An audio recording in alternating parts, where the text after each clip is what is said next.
অবরুদ্ধ নিশীথ। লিখেছেন তেজস্মিতা মুর্তজা। পর্ব 40। সতর্কতা। পুরো পর্বটি প্রাপ্তমনস্কদের জন্য।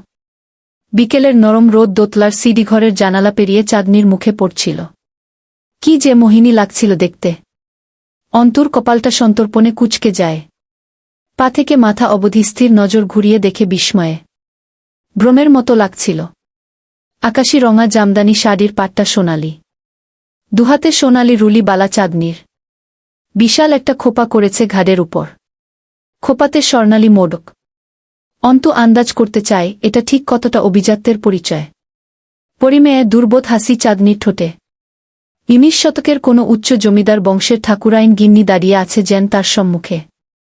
দুটো দাসী সাথে। চাঁদনির এই রূপ অন্তুর ভেতরে হাজারো সংশয় তৈরি করে। শাড়ির বিশাল আঁচলটা পিঠ পেঁচিয়ে এনে বা হাতের তালুতে ধরেছে। অন্তুর সূক্ষ্ম পর্যবেক্ষক নজর এড়িয়ে চাঁদনি অদ্ভুতভাবে মুচকি হাসে। তুমি কিন্তু এখনও আমায় ভেতরে আসতে বলনি। রহস্যে ভিজে উঠছিল চাঁদনির মুখখানা। অন্তু নজর নামায়। আসুন। চলনের ভঙ্গিমায় অন্যরকম চাঁদনির। সেদিনের মতো স্লান নয় মুখশ্রী, হালকা প্রসাধনী আর অভিজাত্যে মেতে আছে চেহারাটা। রিমি চিনতে না পেরে তাকিয়ে থাকে। চাঁদনি সোফার সম্মুখে এসে দাঁড়িয়ে বলল, তুমি কিন্তু বসতেও বলনি। অন্তু। চাঁদনির চোখে মুখে রহস্যের ঘনঘটা। সোফায় বসে এদিক ওদিক তাকাল চাঁদনি। সকলে বাড়ি ফিরবে কবে যেন সে সব জানে। রিমি ভ্রু কুঁচকে চেয়ে থাকে। সে চিনতে পারছে না মেয়েটিকে। এত ঐশ্বর্যপূর্ণ রূপ নারীটিকে আরমিন পরিচিত বলেই মনে হচ্ছে। বেশ কিছুক্ষণের পর্যবেক্ষণ ও নীরবতা কাটিয়ে অন্তস্থির গলায় প্রশ্ন করল, কে আপনি? হেসে ফেল চাঁদনি, তুমি চেনো আমায়। ছন্দবেশ। কিন্তু কোনটা ছন্দবেশ? এটা অথবা ওটা? বেশ কিছুক্ষণ চুপচাপ চেয়ে থেকে চাঁদনি মসৃণ হাসে। তোমার কাছে কোনটাকে আসল আর কোনটা ছদ্মবেশ মনে হচ্ছে? ধারণা নেই। কে আপনি? অন্তর্তীর্যক নজর পলকহীন চেয়ে থাকে চাঁদনির হাস্যবদনে। নাশতার ব্যবস্থাও কিন্তু করনি তুমি। রিমির দিকে তাকাল অন্তু। নাশতা চলে আসবে। অন্তুর রাশভারী গম্ভীর অভিব্যক্তি। নজর বুলায় চাঁদনির ভূষণে, মুখে দৃষ্টি স্থির করে প্রশ্ন করে, আপনি কে? সুস্থির নজরে তাকায় চাঁদনি। খানিকক্ষণ চেয়েই থাকে অন্তুর দিকে। পরে বিন্যস্ত শব্দে উচ্চারণ করে, রাজন আজগরের মেয়ে, রূপকথা আজগর আমি। রিমি অবাক হল।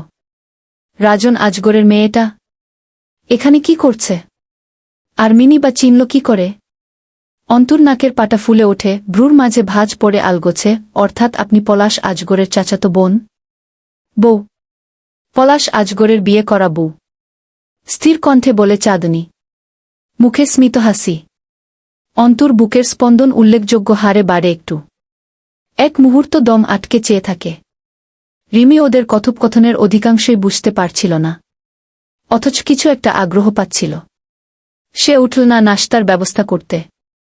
বসে থাকল। চাঁদনি অন্তুর নজর তাক করেই চেয়ে আছে। তার গোলাপি ঠোঁটে জুড়ে মৃদুমন্দ হাসি। হাসি বাড়িয়ে জিজ্ঞেস করে, ঘেন্না লাগছে আমায়? না, এখনো লাগছে না। যেহেতু পুরোটা জানিনি। অন্তুর চিন্তাধারায় ধন্য হবার মতো হাসল রূপকথা। সেদিন আমার সাথে কথা বলে তোমার আমার উপর অনেক রকমের সন্দেহ কাজ করেছিল, ঠিক বলেছি? অন্তু নির্বিকার জবাব দেয়, ঠিক বলেছেন। চাঁদনির চেহারার ঝলক দেখে সে যে ওই বাড়ির বউ, এতে সন্দেহ হয়েছিল। ঠিক বলেছি? ঠিক বলেছেন। চাঁদনিকে এসএসসি পাশ একটা সাধারণ মেয়ে মনে হয়নি। ঠিক বলেছি। ঠিক বলেছেন। চাঁদনির কথাবার্তা ওর অবস্থানের সাথে না মেলায় খুব সংশয় জেগেছিল ভেতরে। ঠিক বলেছি। ঠিক বলেছেন। মুখস্থ পড়ার মতো কথা বলছিল অন্তু। রূপকথা হাসল, তবে আমার কিন্তু সেই এক দেখায় তোমাকে খুব পছন্দ হয়েছিল, সন্দেহ টন্দেহ কিছু হয়নি। জানো? না, আজ জানলাম। একরোখা তবে শান্ত কণ্ঠে বলল অন্তু। তাহলে সালমা খালা কি পলাশের মা? রূপকথার হাসি বাড়ল। বোকা অন্তু। এজন্য বলা হয় মানুষের বয়স যত বেশি হয়, যে যতদিন বেশি বাঁচে তার অভিজ্ঞতা তত বেশি। কারণ মানুষ মরণের এক মুহূর্ত খানিক আগেও অসম্ভব এক অভিজ্ঞতা অর্জন করতে পারে। তুমি যা জানবে সেটাকে কখনোই চূড়ান্ত ভাবা উচিত নয়। তুমি যতক্ষণ বেঁচে আছো প্রস্তুত থাকবে সম্পূর্ণ নতুন সব অভিজ্ঞতার জন্য, যার কোনো ধারণাও ছিল না আগে তোমার। পৃথিবী বৈচিত্র্যময়। অন্তু কথা বলল না। রূপকথা এবার শব্দ করে হাসল। সালমা খালা যদি পলাশের মা হয়, আখি পলাশের বোন, সোহান পলাশের ভাই, তাহলে সোহেল কে? অন্তুর ভেতরে অস্বস্তি প্রকট হয়ে উঠলেও চোখ দুটো নির্লিপ্ত হয়ে চেয়ে রইল। কে? পলাশের চাকর, যাকে সে ওই বাড়িতেই খুন করেছে। সোহেলের বুকে দরকার পড়ল একসময় পলাশের। ছেলেটা রাজি ছিল না। সে আসলে জানত না, খিদে পেলে বাঘ নিজের পাছার চামড়া কেটে খায়, আর পলাশ তো নোংরা কুকুর। নিজের লোকের বুকে ছাড়ার মতো নাকি সে? বেচারা মরল, বুটাও গেল। রূপকথা যেন খুব প্রফুল্ল এসব বলে। আর আখি? হ্যাঁ, মেয়েটার উপর বেশ মায়া জন্মে গেছিল আমার। যদিও মৃত্যুর আগে আমি ওকে দেখিনি। অন্তুর ঘাড়ে মোচ মেরে উঠছিল অভ্যন্তরীণ উত্তেজনা। গাঢ় স্বরে বলল, সোহান? এ গল্পে সোহান বলতে কারও অস্তিত্ব নেই, শুধুই বিভ্রান্তিকর একটা নামমাত্র, গল্প তৈরিতে ব্যবহৃত হয়েছিল। ধীরে ধীরে রূপকথার হাসি কমে আসছিল। সোহানের ব্যাপারে তুমি কি জানো? চাঁদনির দেবর। জয় ওকে রাজনৈতিক দ্বন্দ্বে খুব অত্যাচার করেছিল। সেই সব আঘাত ক্যান্সারে পরিণত হয়। ওর চিকিৎসার জন্য শামলা খালা জমি বন্ধক রেখেছিল কোনো হিন্দুর কাছে সম্ভবত। এটাও বানোয়াট গল্প, তাই তো? রূপকথা চুপ রইল ক্ষণকাল, এরপর বলল, আখির নাম আখি না। একটা সুন্দর আছে, ওই সুন্দর মেয়েটার মনে নেই আমার। ওর ভাই সোহান না হলেও ভাইও ছিল একটা, যার কাহিনী সোহানের কাহিনীর মতোই, তবে সত্যি। অন্তু মানসিকভাবে খুব বিপর্যস্ত বোধ করছিল। পিঠে ব্যথায় সোজা হয়ে বসা দায়, তার উপর চাপা বিস্ময়ে শিরদাঁড়া টনটন করছিল। কিছুক্ষণ মেঝের দিকে ঝুঁকে বসে থেকে বলল, সালমাকে? রূপকথা পূর্ণ দৃষ্টি মেলে তাকায়। তুমি কখনো পতিতালয়ে যাওনি, না? ঘুরে দেখতেও যাওনি? যাইনি। ওখানে একটা সর্দারনী থাকে, যে মেয়েদের বেচাকেনা করে, কাস্টমার ধরে, মহল্লার সব মেয়ের দেখভাল করে, লেনদেন করে, মেয়ে জোগাড় করে, এইসব। সালমা আমার বাবার দাসী। বাবার রেড লাইট আবাসিক হোটেলের সর্দারনী সে। অন্তু চোখ বুজে গায়ে শ্বাস ফেল। সে আয়া ছিল আমাদের ভার্সিটির শরীটু। সে কোনো ধরনই সবার উপর খাটে না। ক্ষেত্রবিশেষ যে কোনো সূত্র নির্দিষ্ট কিছু তত্ত্বের জন্য প্রযোজ্য হয়ে যায়। ঠিক তেমনি ভার্সিটির সব মেয়েই যেমন তোমার মতন না, আবার সব মেয়ে ওইসব বেশ্যাদের মতোও না। সালমা খালার কাছে হলে থাকা মেয়েদের একটা জোট ছিল, যারা স্বেচ্ছায় কোনো বিনিময় ছাড়াই দেহ বিলাতে আগ্রহী। যুবতী বয়স যাকে বলে আর কি। তাদের শরীরে জ্বলন কিছু কিছু পুরুষের চেয়েও বেশি। খারাপ লাগছে আমার কথা শুনতে? অন্তু চোখ বুঝেই বলল, না। এজন্য সে আয়ের কাজ করত ভার্সিটিতে। বাবার দাসী। বোঝনি কথাটা? যেভাবে কাজে লাগাবে, লাগতে হবে তাকে। বাবার কাছে আসার আগে 90 দশকের যাত্রাপালার নাচনেওয়ালি ছিল। ওখান থেকে বাবা তুলে এনেছিল। অন্তু কেমন করে যেন চেয়ে রইল। রূপকথা কিছু একটা বুঝে স্লান হাসল। আমাদের অভিনয় নিয়ে ভাবছ? খুব নিখুঁত ছিল, তাই না? আপনারটা বেশ কাঁচা ছিল, বাকিদেরটা ঠিকঠাক। এবার রূপকথার অভিব্যক্তি খুব রহস্যময় দেখাল। চোখ চঞ্চল হয়ে উঠল, এদিক ওদিক তাকাচ্ছিল বারবার। অন্তু কপালে আঙুল চেপে মাথা নিচু করে জিজ্ঞেস করল, কেন করেছেন এসব? প্রতিভক্ত স্ত্রী আমি। তার আদেশ এবং চাওয়া আমার উপর অবশ্য পালনীয়।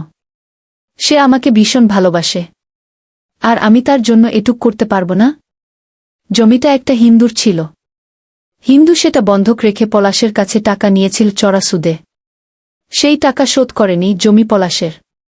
লোকটা লোকজন ধরা শুরু করল, কিন্তু পলাশ সেখানে তার একটা আবাসিক হোটেল বানাবে ভেবেই হিন্দুকে টাকা ধার দিয়েছিল।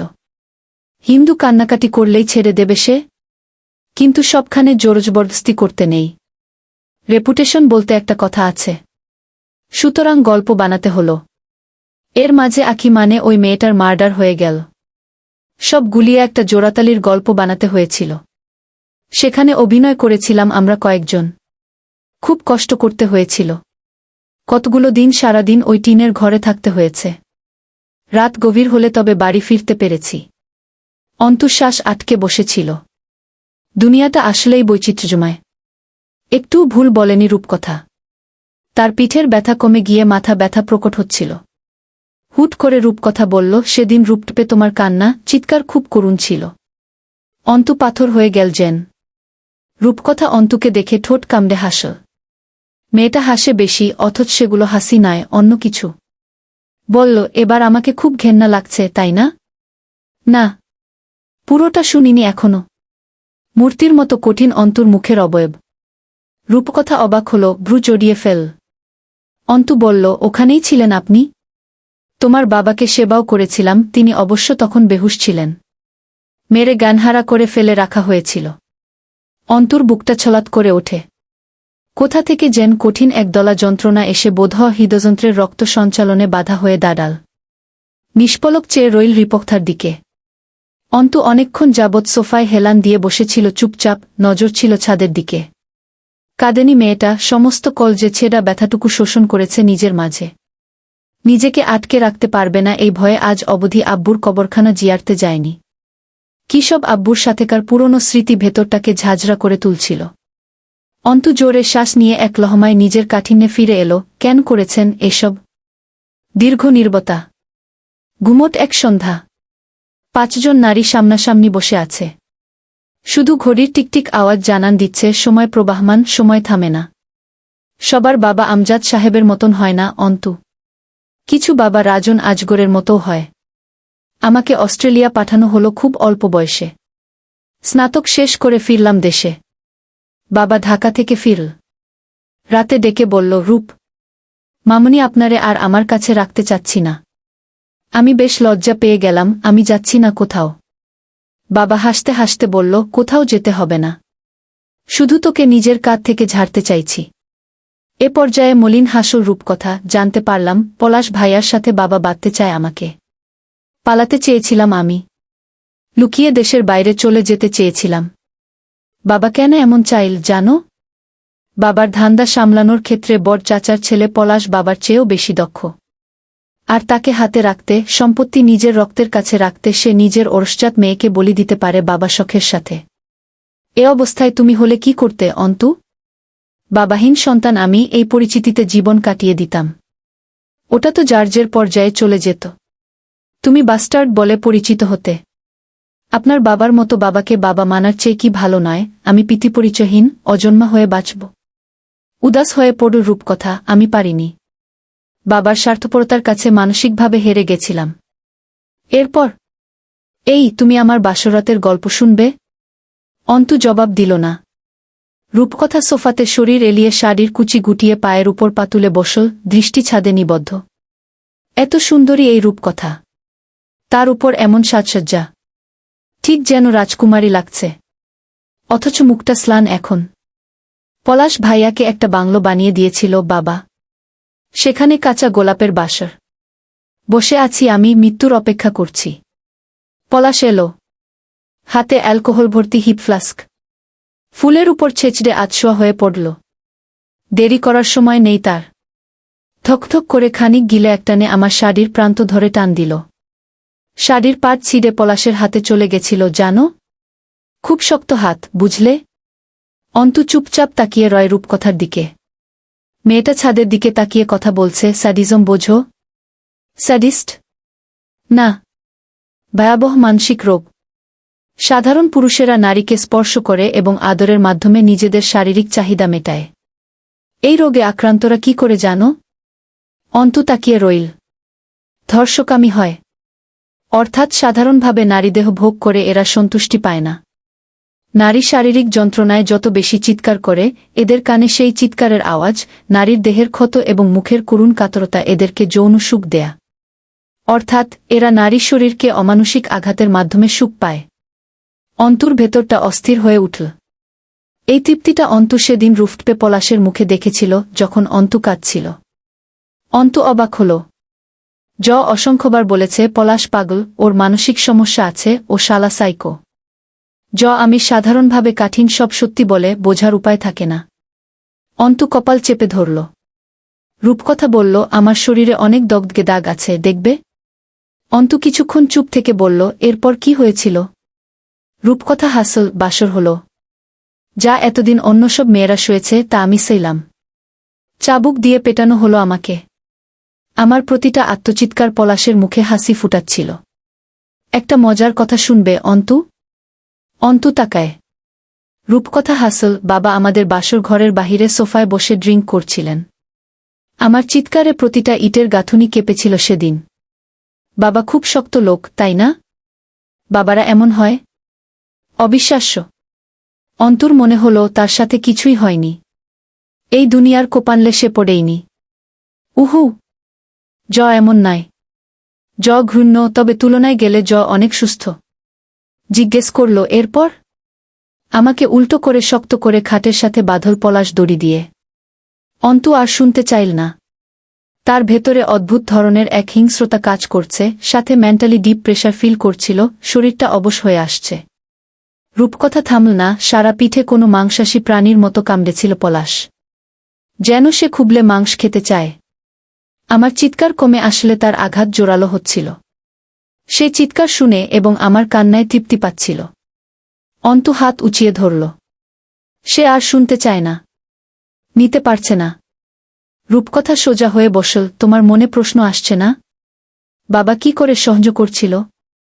বাবারা আবার এমন হয় নাকি? অন্তু উঠে দাঁড়িয়ে পড়ল।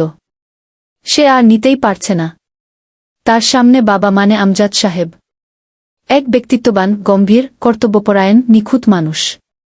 অস্থির চিত্তে এদিক ওদিক তাকাল। ঘেমে উঠেছে শরীরটা।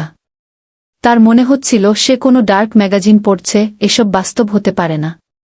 হাত পা ঘষতে ঘষতে বসে পড়ল। রূপকথা একদম স্বাভাবিক, চোখে মুখে বরফের মতো শীতলতা। মনে হচ্ছে সে খুবই রিল্যাক্সে আছে। অন্তু বলল, আপনার তথাকথিত বাবা অর্থাৎ রাজন আজগরও পাগল? রূপকথা হেসে ফেল। পেডোফিলিয়া বোঝো? বোঝান। আজ অনেক কিছু বোঝার আছে আমার। শিশু নির্যাতনের প্রবণতা, অর্থাৎ যা পলাশ নারীর সাথে করে, বাবার তা ছোট্ট বাচ্চাদের সাথে করার নেশা আছে। পলাশ সেক্সুয়াল স্যাডিস্ট, বাবা পেডোফিলিক স্যাডিস্ট। অর্থাৎ এরা মানুষকে অত্যাচারের মাধ্যমে তাদের আত্মচিৎকারের আওয়াজে তৃপ্তি পায়। রিমি পাথরের মতো বসেছিল। এতক্ষণ সে যেন শুধুই ঠাকুর ঘরে সাজিয়ে রাখা মূর্তি। নিঃশ্বাসও ফেলেনি বোধহয়। এবার বিক্ষিপ্ত, এলোমেলো একটা শ্বাস ফেল। পুরো বংশটাই পাগলের কারখানার শ্রমিক। অন্তু অনেকক্ষণ পর জিজ্ঞেস করল, এসব হয়েছে আপনার সাথে, আর আপনি কি করেছেন? করিনি বলছ? অনেক কিছু করেছি। আমি যা করেছি তা নিতে পারবে তো? আমি কি করেছি তা জানো তুমি? অন্তু স্থির চেয়ে থাকল। রূপকথা বলল, মানুষ ব্যথার কাছে খুব স্বার্থপর হয়ে যায় অন্তু। যে কোনোভাবে সে নিষ্কৃতি চায়। আমিও তাই চেয়েছি, তার জন্য এমন সব নোংরা কাজ করেছি যার ক্ষমা নেই। পলাশ যা বলতো শুনতে শুরু করলাম, শর্ত, সে আমার কাছে আসবে না। হাজার রাত নিজের ঘরে বসে অন্য মেয়েদের মরণ চিৎকার শুনতে শুনতে আমি জানোয়ার হয়ে গেছি অন্তু। কিচ্ছু মনে হয় না। শুধু মনে হয় আমার সাথে তো হচ্ছে না, আমি তো বেঁচে গেছি। শরীরের ব্যথাগুলো আর ওইসব নারকীয় রাত মনে পড়লে আমি আরেক পলাশ হয়ে যাই। নিজেকে ওই জাহান্নাম থেকে বাঁচাতে সব কবুল। অন্তু আন্দাজ করে ফেল অনেক কিছুই। রূপকথা বলল, পলাশকে সুস্থ করার জন্য চেষ্টাও করেছিলাম জানো। নিজের রূপে এবং দেহে আকৃষ্ট করতে চাইতাম, যেমনটা স্বাভাবিক পুরুষেরা হয়। বাবা ঢাকায় থাকত। বাড়ি ফাঁকা। ওর চোখে পাগলামির নেশা দেখলে নিজেকে বাঁচাতে ওর কাছে গিয়ে ঘেঁষতাম, চুমু খেতাম, স্বাভাবিকভাবে উত্তেজিত করার চেষ্টা করতাম। কিন্তু দিন শেষে আরেকবার ওর পাগলামির শিকার হতে হতো। এমনও হয়েছে গতরাতে বেহুশ করে ফেলে রেখেছে আমাকে। আমি উঠতে পারছি না। নিজেই ডাক্তার এনে চিকিৎসা করিয়েছে। কাঁচা ঘা। তার উপর সেই রাতে আবার ঝাঁপিয়ে পড়েছে। একটা পাগলের সাথে দিনের পর থাকতে থাকতে, আর এইসব দেখতে দেখতে আমিও পাগল আর হিংস্র হয়ে উঠলাম। নিজের জায়গায় অন্য যে কোনো মেয়েকে ছেড়ে দিতে মন চাইত, তবুও নিজেকে বাঁচানোর লোভ সংবরণ করতে পারিনি। রিমির চোখ ভিজে উঠেছিল, হাত পা তরতর করে কাঁপছে। এবার টুপ করে পানি পড়ল কোলের উপর। একটা মেয়ে হয়ে আরেক মেয়ের মুখে যা শুনছিল, সহজে সীমার উপর দিয়ে বয়ে যাচ্ছিল সব। অন্তু জিজ্ঞেস করল, আপনি সেদিন ওই বাড়িতেই ছিলেন যখন আমাকে নিয়ে যাওয়া হয়েছিল? রুফটপের পাশের ঘরেই ছিলাম। আনমনা হয়ে উঠেছিল রূপকথা। আর আখি? আখি না ওর নাম। ওই মেয়েকে যা করা হয়েছে এই বাড়িতে করা হয়েছে। পলাশও ভাগ পেয়েছিল শেষে। এখানে এসে অন্তুর শরীরটা অসাডল হয়ে উঠল। তাদের কথা মাঝে বারবার নিস্তব্ধতা নেমে আসছিল, আবার শুরু হচ্ছিল। দাসী মহিলা দুটো স্বাভাবিক। খুব পরিচিত ঘটনাই বলছে রূপকথা। অন্তু চট করে একটা হিসেব মেলালো, দামি হিসেব। শাহানার জরাজুতে টিউমার। সে জানে এ অবস্থায় স্বামী সঙ্গে যায় না, মহিলারা পারে না। ডাক্তারের নিষেধ থাকে, তাছাড়া সহ্য না করতে পারার একটা বিষয় থাকে। হুমায়ুন পাটোয়ারির হাস্যোজ্জ্বল চেহারাটা মনে পড়ল অন্তুর। শরীরটা ঝিমিঝিম করে ঝাঁকুনি দিয়ে উঠল।